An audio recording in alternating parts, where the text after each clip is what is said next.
Hey, make sure you subscribe and like this video before to start. So let's start.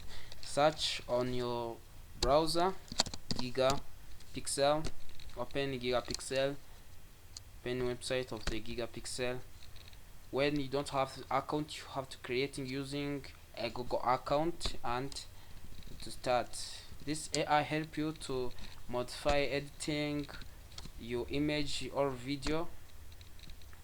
See that image and videos, you see the AI image tool, video AI and image models. When you need to using a nano banana, let's click on AI editor image. So you see this as our form, we uploading our image, and you see we can changing the image of this man, see. And here you have to click here to uploading your image. I have the extension GPG, PNG and WebP. So, and you have to selecting a model you need to using Gigapixel edit nano banana. This nano banana is the AI of a Google.